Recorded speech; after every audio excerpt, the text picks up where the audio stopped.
आज हम आपको यूनिट 3 माइक्रोसॉफ्ट एक्सेल में chapter 1 introduction to Microsoft Excel computer पर समझाने जा रहे हैं। इसके लिए आप सभी अपनी किताब खोलकर बैठें जिससे आपको चैप्टर ठीक प्रकार से समझ में आ जाए। Chapter 1 introduction to Microsoft Excel. Microsoft Excel एक बहुत ही शक्तिशाली टूल है जिसका प्रयोग हम लोग कैलकुलेशन के लिए करते हैं। यूज़र्स इसका प्रयोग बहुत ही आसान रूप से कर सकते हैं। यह एक एप्लीकेशन पैकेज है। इसका प्रयोग नंबर्स पर कैलकुलेशन करने के लिए किया जाता है। यह हमें हमारे डेटा को एक ऑर्गेनाइज्ड, क्रमबद्ध और अर्थपूर्ण रूप में तैयार करने की सुविधा प्रदान करता है। रिपोर्ट तैयार करने, फार्मूला का प्रयोग करके चार्ट तैयार करने और विभिन्न कैलकुलेशंस करने का एमएस एक्सेल का बहुत ही महत्वपूर्ण योगदान रहता है। यह साइंटिफिक और स्टैटिस्टिकल एनालिसिस दोनों के लिए प्रयोग किया जाता है। एमएस एक्सेल इलेक्ट्रॉनिक स्प्रेडशीट का एक कलेक्शन होता है। रोज और कॉलम्स के समूह को एक इलेक्ट्रॉनिक स्प्रेडशीट कहते हैं। इस इलेक्ट्रॉनिक स्प्रेडशीट का प्रयोग हम लोग प्रॉफिट और लॉस अकाउंट को बनाने के लिए, बैलेंस शीट तैयार करने के लिए और अन्य टैक्स स्टेटमेंट तैयार करने के लिए करते हैं। इसका प्रयोग सिंपल और कॉम्प्लिकेटेड दोनों प्रकार के नंबर्स की गणनाएं करने के लिए करते हैं। विभिन्न प्रकार के अट्रैक्टिव चार्ट्स इस एमएस एक्सेल के द्वारा बनाए जा सकते हैं। ये विभिन्न प्रकार के डेटा के बीच रिलेशनशिप तैयार करता है। तो इस प्रकार से यह एमएस एक्सेल हमारे बहुत ही उपयोग का एप्लीकेशन होता है।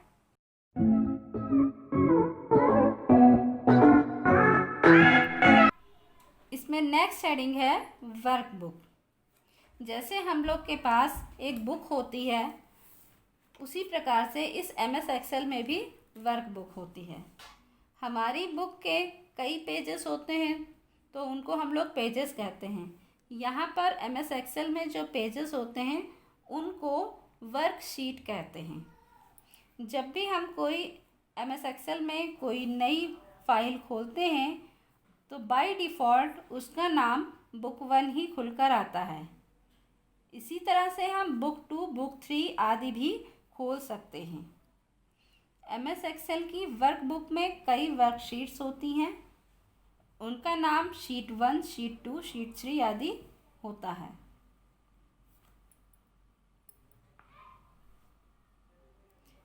एमएस एक्सेल में जब हम कोई वर्कबुक सेव करते हैं तो वह एक एक्सटेंशन के साथ सेव होती है जिसे हम .xlsx कहते हैं। यह एमएस एक्सेल का एक्सटेंशन होता है और हमेशा डॉट के साथ लगाया जाता है। इससे सेव फाइल की पहचान होती है। जैसे एमएस वर्ड होता है तो उसमें .docx लगाते हैं एक्सटेंशन, और यहाँ पर हम लोग एमएस एक्सेल में .xlsx का प्रयोग करते हैं। तो इस प्रकार से एमएस एक्सेल की एक वर्कबुक में कई वर्कशीट हो सकती हैं। उन्हें शीट 1, 2, 3 आदि के नाम से जानते हैं और जो भी बुक्स होती हैं वो बुक 1, 2, 3 आदि के नाम से जानते हैं।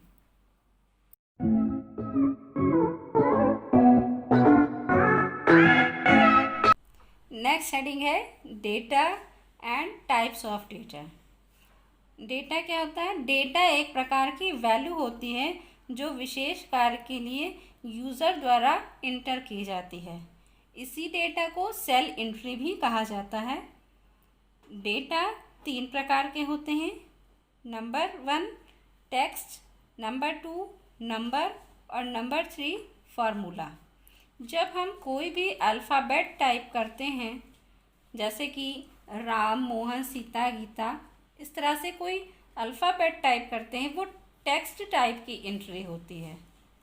टेक्स्ट हमेशा सेल में लेफ्ट अलाइन होता है। Number 2, number. जब हम कोई भी डिजिट सेल में इंटर करते हैं तो वो नंबर टाइप की एंट्री होती है। नंबर्स हमेशा सेल में राइट अलाइन होते हैं। Number 3, formula. जब इन्हीं डिजिट्स का प्रयोग मैथमेटिकल ऑपरेटर्स के साथ में किया जाता है तो वो हमारा फार्मूला तैयार हो जाता है। जैसे A+B+C, तो ये हमारा फार्मूला तैयार हो जाता है।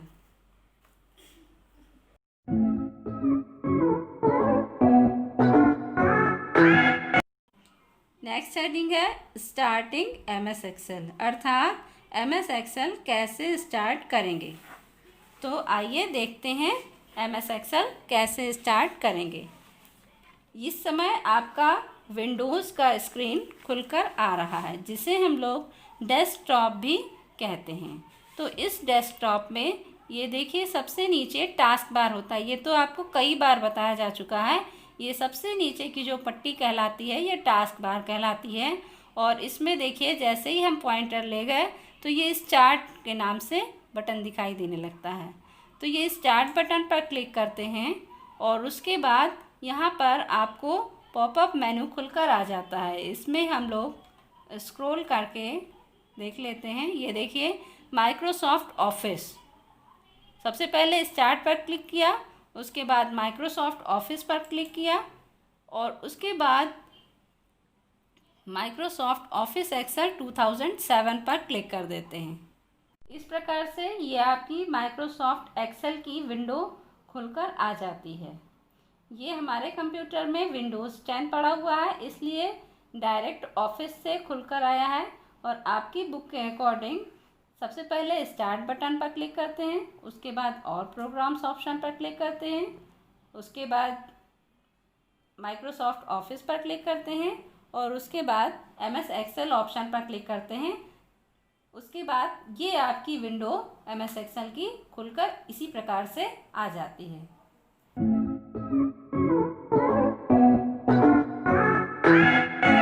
तो देखिए चूंकि ये MS एक्सेल की विंडो खुली हुई है, इसलिए यहाँ पर माइक्रोसॉफ्ट एक्सेल लिखकर आ रहा है। ये सबसे ऊपर की पट्टी टाइटल बार कहलाती है। टाइटल बार में जो सी आपने एप्लीकेशन खोली है उसका यहाँ पर नाम दर्शाता रहता है। माइक्रोसॉफ्ट एक्सेल खुला है तो उसका नाम दर्शा रहा है। सबसे बाएं कोने पर ये ऑफिस बटन होता है और इस ऑफिस बटन में आपको ये कई ऑप्शंस मिलते हैं। New, open, save, save as, print, prepare, send, publish, close, ये सभी ऑप्शंस आपको ऑफिस बटन में मिलते हैं। उसके बाद ये एक छोटा सा पॉइंट जैसा दिख रहा है, आइकन जैसा, ये आपकी सेव की आइकन है। ये आपका अंडू का चिन्ह है और ये आपका रीडू का है।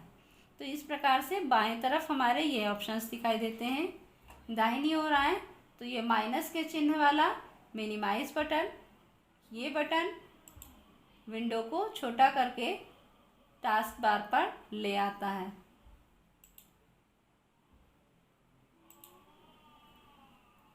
और दूसरे नंबर पर ये रीस्टोर बटन है। इस पर जब क्लिक करते हैं तो ये विंडो श्रिंक होकर छोटी हो जाती है डेस्कटॉप की स्क्रीन पर, और दोबारा से इस पर जब आते हैं तो यही मिनिमाइज बटन बन जाता है और जब इस पर क्लिक करते हैं तो विंडो पूरे स्क्रीन पर आ जाती है। सबसे दाएं कोने पर क्लोज बटन होता है, क्रॉस के चिन्ह वाला। यदि हम इस पर क्लिक करते हैं तो ये MS एक्सेल की विंडो बंद हो जाती है, हमको फिर पुनः खोलनी पड़ेगी। तो इस तरह से ये टाइटल बार पर ऑप्शंस आपको दिखाई देते हैं। ठीक उसी के नीचे जो अगली पट्टी लाइट ब्लू कलर की दिखाई दे रही है, ये आपकी मेन्यू बार कहलाती है। इसमें इस MS एक्सेल की विंडो से संबंधित सारे मेन्यूज दिए होते हैं, जैसे home, insert, page layout, formulas, data, review and view, ये सारे मेन्यूज हैं, इसलिए ये पट्टी मेन्यू बार कहलाती है। ठीक इसके नीचे आपके ये बहुत सारे ऑप्शंस दिखाई दे रहे हैं, ये आपके फॉर्मेटिंग टूल बार कहलाता है। ये वाली पट्टी फॉर्मेटिंग टूल बार कहलाती है। इस समय होम मेन्यू से संबंधित सारे ऑप्शंस आ रहे हैं क्योंकि होम मेन्यू खुला हुआ है। जब आप इंसर्ट पे क्लिक करेंगे तो इंसर्ट मेन्यू के ऑप्शंस दिखाई देने लगेंगे। जो सा मेन्यू क्लिक करेंगे उस मेन्यू के ऑप्शंस यहाँ पर आपको दिखाई देने लगेंगे। तो इस तरह से जो सा मेन्यू खुला होता है उसी का ये फॉर्मेटिंग टूल बार के सारे ऑप्शंस यहाँ पर दिखाई देते रहते हैं।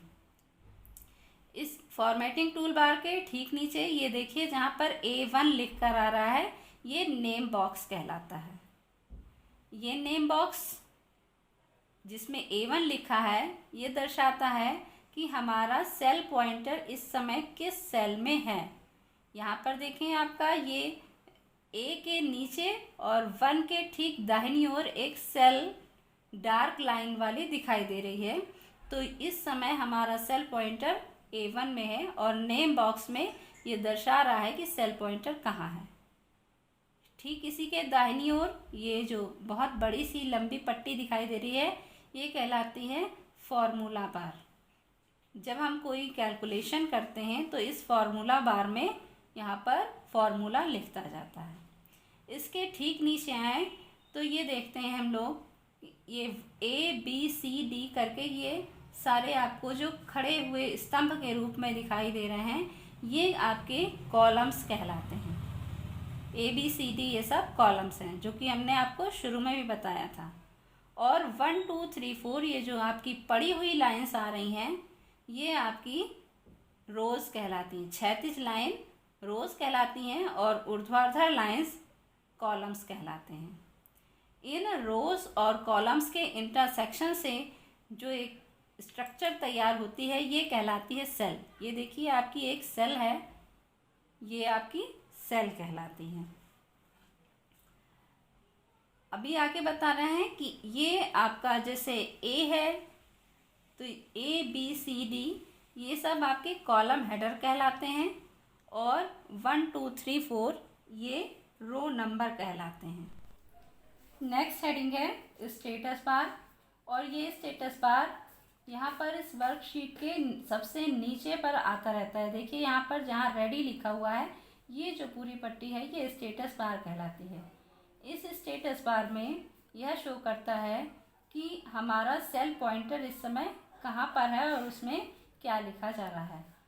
जैसे कि हमारा सेल पॉइंटर इस समय A1 सेल में है तो इस A1 सेल में होने के कारण यहाँ पर रेडी लिखा हुआ है, लेकिन जब हम इसी सेल में कुछ लिख देते हैं तो देखिए ये इंटर मोड में आ जाता है।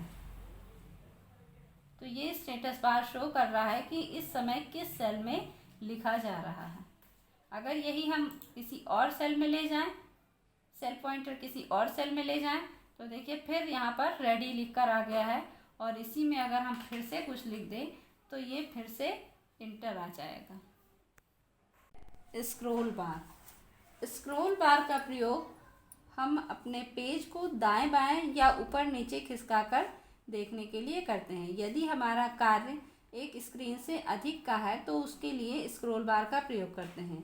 स्क्रॉल बार दो प्रकार के होते हैं, हॉरिजॉन्टल स्क्रॉल बार और वर्टिकल स्क्रॉल बार। हॉरिजॉन्टल स्क्रॉल बार ये नीचे होता है जिससे हम अपने पेज को दाएं बाएं खिसकाकर देख सकते हैं। ये देखिए ये दाईं ओर एरो कर रहे हैं तो ये आपकी स्क्रीन बाईं ओर बढ़ रही है और जब बाईं ओर करेंगे तो स्क्रीन दाईं ओर खिसक जाएगी।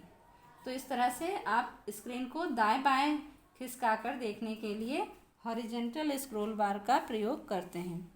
दूसरा होता है वर्टिकल स्क्रॉल बार जो ये दाहिनी ओर आ रहा है, ये अप एरो और डाउन एरो के द्वारा। तो डाउन एरो पर क्लिक करते हैं तो हमारा ये पेज जो है ऊपर बढ़ता जा रहा है और नीचे वाली चीज़ें दिखाई देती रहेंगी। देखिए सेल आपकी यहाँ पर 1 की जगह 11 आ गई, यानी 10 सेल्स ऊपर जा चुकी हैं। और इसी तरह से अप एरो पर क्लिक करेंगे तो पेज हमारा ऊपर वाला हिस्सा दिखाई देने लगेगा और फिर से 1 वाली रो आने लग गई। तो इस प्रकार से वर्टिकल स्क्रॉल बार का प्रयोग पेज को ऊपर नीचे करके देखने के लिए करते हैं।